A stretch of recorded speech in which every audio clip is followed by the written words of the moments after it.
ഭരണഘടനയാണ് എല്ലാത്തിനും മീതെ ഈ ജനാധിപത്യ രാജ്യത്തിന്റെ അവസാന വാക്ക് എന്ന് ഓർമ്മിപ്പിച്ച് കഴിഞ്ഞ കുറച്ചു വർഷങ്ങൾക്കിടയിൽ പാർലമെന്ററി ജനാധിപത്യത്തെ വശം കെടുത്തിയ ഒരു പുഴുക്കുത്തലിനെ നിലയ്ക്ക് നിർത്തിയിരിക്കുകയാണ് സുപ്രീം കോടതി. BJP അധികാരത്തിലെത്തിയതിനു ശേഷം ഫെഡറലിസത്തെ ചോദ്യം ചെയ്യുന്ന നിരവധി സംഭവങ്ങളാണ് രാജ്യത്തുണ്ടായത്.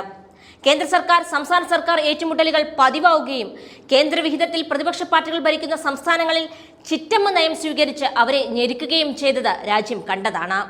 അതുപോലൊരു മർക്കടമുഷ്ടി പ്രയോഗമാണ് ഗവർണർമാരെ കൊണ്ട് സംസ്ഥാന സർക്കാരുകളെയും നിയമസഭകളെയും നോക്കുകുത്തിയാക്കാനുള്ള ശ്രമങ്ങൾ. നിയമസഭ പാസാക്കി വിടുന്ന ബില്ലുകൾക്ക് മേൽ അടയിരുന്ന് പോരുകോഴികളെ പോലെ സർക്കാരിന് മേൽ കടന്നാക്രമണം നടത്തുന്ന സമ്മർദ്ദതന്ത്രം പയറ്റിയും മോദി സർക്കാർ പ്രീണനത്തിനായി ഓടി നടന്ന ഗവർണർമാർ നിരവധിയാണ്. കേരളത്തിൽ ഗവർണർ സർക്കാർ പോര് ആരിഫ് മുഹമ്മദ് ഖാൻ ടൈമിൽ എത്രത്തോളം നാടകീയമായിരുന്നുവെന്ന് മലയാളികൾ കണ്ടതുമാണ്. ഡൽഹിയിൽ ആം ആദ്മി പാർട്ടി സർക്കാരിനെ VK സക്സേന എന്ന ലഫ്റ്റനന്റ് ഗവർണർ നെട്ടോട്ടം ഓടിച്ചതും രാജ്യം കണ്ടതാണ്. കേന്ദ്ര സർക്കാരുമായി ത്രിഭാഷാ നയത്തിൽ കൊമ്പ് കോർക്കുന്ന തമിഴ്നാടിനെ ഗവർണറെ വെച്ച് മെരുക്കാനുള്ള BJP ശ്രമങ്ങൾക്ക് കൂടിയുള്ള അടിയാണ് ഇന്ന് സുപ്രീം കോടതിയിൽ നിന്നുണ്ടായ വിധി. പാർലമെന്ററി ജനാധിപത്യത്തിന്റെ അന്തസത്ത ഉൾക്കൊണ്ട് ആ തത്വങ്ങൾക്കനുസരിച്ച് ജനവിധി അംഗീകരിച്ചുകൊണ്ട് ഗവർണർമാർ ഭരണഘടനാപരമായ ചുമതലകൾ വഹിക്കണമെന്ന താക്കീതാണ് സുപ്രീം കോടതി നൽകിയത്.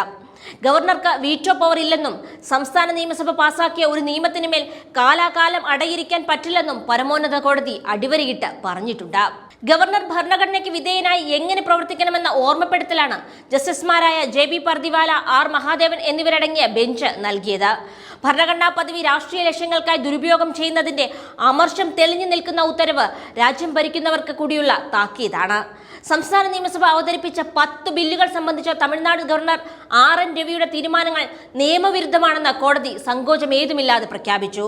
ഭരണഘടന ഗവർണർക്ക് വീറ്റോ അധികാരം നൽകിയിട്ടില്ലെന്നും നിയമങ്ങൾ ജനങ്ങളുടെ ആവശ്യത്തിനായാണ് കൊണ്ടുവരുന്നതാണെന്നും ബില്ലുകളിൽ 3 മാസത്തിനുള്ളിൽ തീരുമാനമെടുക്കണമെന്നും ജസ്റ്റിസുമാർ തീർപ്പ് കൽപ്പിച്ചു. ബിൽ തീരുമാനം നീട്ടാൻ ഗവർണർക്ക് അധികാരമില്ലെന്നും പരമോന്നത കോടതി വ്യക്തമാക്കിയിട്ടുണ്ട്. ഭരണഘടന അനുസരിച്ച 3 വ്യവസ്ഥകളാണ് തനിക്ക് മുന്നിലേക്ക് എത്തുന്ന ബില്ലുകളിൽ ഗവർണർമാർക്കുള്ളത്. ബില്ലിന് അനുമതി നൽകുക, അനുമതി നിഷേധിക്കുക, പ്രസിഡന്റിന്റെ അനുമതിക്കായി വിടുക എന്നിവയാണ് ആ വ്യവസ്ഥകൾ. ബില്ലിൽ തീരുമാനമെടുക്കാതെ വൈകിപ്പിക്കുകയും അതിനുശേഷം പ്രസിഡന്റിന് അയക്കുകയും ചെയ്ത നടപടി ഭരണഘടനാ വിരുദ്ധമാണെന്നും കോടതി പറഞ്ഞു. കീഴ്വഴക്കമില്ലാത്ത ഒരു നീക്കത്തിലൂടെ സുപ്രീം കോടതി നിയമസഭാ പുനഃപരിശോധനയ്ക്ക് ശേഷം 10 ബില്ലുകൾ വീണ്ടും ഗവർണർക്ക് സമർപ്പിച്ച തീയതി മുതൽ അംഗീകരിച്ചതായി കണക്കാക്കണമെന്നുകൂടി കൂട്ടിച്ചേർത്തിട്ടുണ്ട്. സംസ്ഥാന നിയമസഭാ പുനഃപരിശോധനയ്ക്ക് ശേഷം ഒരു ബില്ല് മുന്നിലേക്ക് വിട്ടാൽ ഗവർണർ അതിന് അംഗീകാരം നൽകണമെന്ന് കോടതി തീർപ്പ് കൽപ്പിച്ചു. പുനഃപരിശോധനയ്ക്ക് ശേഷം ബിൽ വ്യത്യസ്തമാകുമ്പോൾ മാത്രമേ അദ്ദേഹത്തിന് അംഗീകാരം നിരസിക്കാൻ കഴിയൂ എന്നതുകൂടി കോടതി ഓർമ്മിപ്പിച്ചിട്ടുണ്ട്. 10 ബില്ലുകൾ രാഷ്ട്രപതിക്ക് എത്തിക്കാതെ വൈകിപ്പിച്ച് മാറ്റിവെച്ച ഗവർണറുടെ നടപടി നിയമവിരുദ്ധവും ഏകപക്ഷീയവുമാണ്. അതിനാൽ നടപടി റദ്ദാക്കുന്നു. 10 ബില്ലുകളുടെ കാര്യത്തിൽ ഗവർണർ സ്വീകരിച്ച എല്ലാ നടപടികളും റദ്ദാക്കുന്നു. ഇത്രയും പറഞ്ഞതിനു ശേഷം ബില്ല് വൈകിപ്പിച്ച ഗവർണറുടെ നടപടിയെക്കുറിച്ച് സുപ്രീം കോടതി ബെഞ്ച് പറഞ്ഞത് ഇങ്ങനെയാണ്. ഭരണഘടനയുടെ ആർട്ടിക്കിൾ 200 പ്രകാരം ഗവർണർക്ക് ചുമതലകൾ നിർവഹിക്കുന്നതിന് വ്യക്തമായ നിർദ്ദിഷ്ട സമയപരിധിയില്ല. നിർദ്ദിഷ്ട സമയപരിധികൾ ഒന്നുമില്ലെങ്കിൽ കൂടിയും ആർട്ടിക്കിൾ 200 ഗവർണർക്ക് ഇതിൽ നടപടിയെടുക്കാതിരിക്കാൻ അനുവദിക്കുന്ന രീതിയിൽ വായിക്കാൻ കഴിയില്ല. ഗവർണറുടെ അംഗീകാരത്തിനായി സമർപ്പിക്കുന്ന ബില്ലിൽ കാലതാമസം വരുത്തുകയും സംസ്ഥാനത്തെ നിയമനിർമ്മാണ സംവിധാനത്തെ തടസ്സപ്പെടുത്തുകയും ചെയ്യുന്നത് ശരിയായ നടപടിയല്ല. ഗവർണർക്ക് മുമ്പിൽ ഒരു ബിൽ അവതരിപ്പിക്കുമ്പോഴെല്ലാം ഭരണഘടന ഉറപ്പു നൽകുന്ന 3 നടപടികളിൽ ഒന്ന് സ്വീകരിക്കാൻ അദ്ദേഹം ഭരണഘടനാപരമായി ബാധ്യസ്ഥനാണ്. നിയമസഭ പാസാക്കിയ ബില്ലുകളിൽ 3 മാസത്തിനുള്ളിൽ തീരുമാനമെടുക്കണമെന്നും തിരിച്ചയക്കുന്ന ബില്ലുകൾ നിയമസഭ വീണ്ടും പാസാക്കി അയച്ചാൽ ഗവർണർമാർ 1 മാസത്തിനുള്ളിൽ അംഗീകാരം നൽകണമെന്നും സുപ്രീം കോടതി ഉത്തരവിട്ടിട്ടുണ്ട്. ഇതിന് കാലതാമസം ഇനിയുണ്ടായാൽ കോടതി ഇടപെടുമെന്നും ശക്തമായ ഭാഷയിൽ സുപ്രീം കോടതി താക്കീത് നൽകിയിട്ടുണ്ട്. തമിഴ്നാട് സംസ്ഥാനത്തെ പ്രതിനിധീകരിച്ച് മുതിർന്ന അഭിഭാഷകരായ കോൺഗ്രസ് രാജ്യസഭാ MP അഭിഷേക് മനു സിംഗ്വിയും മുകുൾ രോഹ്തഗിയും രാകേഷ് ദ്വിവേദി, P വിൽസൺ എന്നിവരാണ് ഹാജരായത്. ഇന്ത്യയുടെ അറ്റോർണി ജനറൽ R വെങ്കിട്ടരമണിയാണ് തമിഴ്നാട് ഗവർണറെ പ്രതിനിധീകരിച്ച് കോടതിയിലെത്തിയത്. ഗവർണർ ഒരു രാഷ്ട്രീയ നടൻ എന്ന നിലയിലല്ല, മറിച്ച് ഒരു സുഹൃത്ത്, തത്വചിന്തകൻ, വഴികാട്ടി എന്ന നിലയിലാണ് പ്രവർത്തിക്കേണ്ടതെന്ന് സുപ്രീം കോടതി എടുത്തു പറഞ്ഞിട്ടുണ്ട്. ഭരണത്തിൽ ഗവർണറുടെ പങ്ക് രാഷ്ട്രീയ ആവശ്യങ്ങൾ പരിഗണിച്ചല്ല, മറിച്ച് അദ്ദേഹം ഏറ്റെടുത്ത ഭരണഘടനാ സത്യപ്രതിജ്ഞയുടെ പവിത്രത അനുസരിച്ചായിരിക്കണം എന്നുകൂടി കോടതി പറയുന്നുണ്ട്. രാഷ്ട്രീയ സംഘർഷങ്ങളുടെ നിമിഷങ്ങളിൽ ഗവർണർ സമവായത്തിന്റെയും പ്രശ്നപരിഹാരത്തിന്റെയും വക്താവായി പ്രവർത്തിക്കണമെന്നും സംസ്ഥാന ഭരണത്തെ തടസ്സപ്പെടുത്തുന്നതിന് പകരം അതിനെ പിന്തുണയ്ക്കുന്നതിന് ജ്ഞാനവും വിവേചനാധികാരവും ഉപയോഗിക്കണമെന്നും സുപ്രീം കോടതി പറഞ്ഞു വച്ചിട്ടുണ്ട്. ഇത്രയും എല്ലാം പറയുമ്പോൾ മലയാളികൾക്ക് ഓർമ്മ വരിക മുൻ ഗവർണർ ആരിഫ് മുഹമ്മദ് ഖാനെയാവും.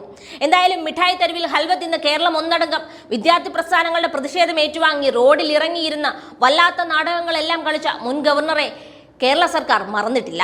കേരളത്തിലിരുന്നപ്പോൾ ബില്ലുകൾ തടഞ്ഞുവെച്ച ഖാന്റെ നടപടിക്കെതിരായ ഹർജി തമിഴ്നാട് സർക്കാരിന്റെ ഹർജിയിൽ വിധി പറഞ്ഞ അതേ ബെഞ്ചിലേക്ക് മാറ്റണമെന്ന് കേരളം ആവശ്യപ്പെട്ടിട്ടുണ്ട്. 23 മാസമായി 7 കേരള നിയമസഭയുടെ ബില്ലാണ് ആരിഫ് മുഹമ്മദ് ഖാൻ തടഞ്ഞുവെച്ചത്. കേരളം ആവശ്യപ്പെട്ട ബെഞ്ചിന് ഹർജി വിടുന്നതിൽ ഇപ്പോൾ തീരുമാനമെടുക്കുന്നില്ലെന്നാണ് ചീഫ് ജസ്റ്റിസ് സഞ്ജീവ് ഖന്ന ഇതിന് മറുപടി പറഞ്ഞിരിക്കുന്നത്. എന്തായാലും കേരളം നൽകിയ ഹർജി സുപ്രീം കോടതി 5 ആഴ്ചയ്ക്ക് ശേഷം പരിഗണിക്കാൻ മാറ്റിയിട്ടുണ്ട്. തമിഴ്നാടിന് അനുകൂലമായ വിധി ജനാധിപത്യത്തെ ഉയർത്തിപ്പിടിക്കുന്നതാണെന്ന് കേരളത്തിലെ LDF UDF നേതാക്കൾ പ്രതികരിച്ചു. തമിഴ്നാട് പോരാടും ജയിക്കുമെന്ന് പറഞ്ഞ തമിഴ്നാട് മുഖ്യമന്ത്രി MK സ്റ്റാലിൻ ഇത് തമിഴ്നാടിന്റെ മാത്രമല്ല എല്ലാ സംസ്ഥാനങ്ങളുടെയും വിജയമാണെന്നുകൂടി പ്രതികരിച്ചിട്ടുണ്ട്. ചരിത്രപരമായ വിധി പ്രഖ്യാപിച്ച ജസ്റ്റിസ് JB പർദിവാലയും ജസ്റ്റിസ് R മഹാദേവനും നടത്തിയ ശക്തമായ പരാമർശങ്ങൾ കേന്ദ്ര സർക്കാരിനും ഭരണകക്ഷിക്കും നിർണായകമാണ്. വിധിന്യായം എഴുതിയ justice JB Pardiwala doctor BR അംബേദ്കറുടെ മൂർച്ചയേറിയ ഒരു ഉദ്ധരണിയോടെയാണ് ഉത്തരവ് ഉപസംഹരിച്ചത്. അത് ഇങ്ങനെയാണ്: ഒരു ഭരണഘടന എത്ര നല്ലതാണെങ്കിലും അത് നടപ്പിലാക്കുന്നവർ നല്ലവരല്ലെങ്കിൽ അത് മോശമാണെന്നായിരിക്കും ആളുകൾക്ക് മുന്നിൽ തെളിയുക.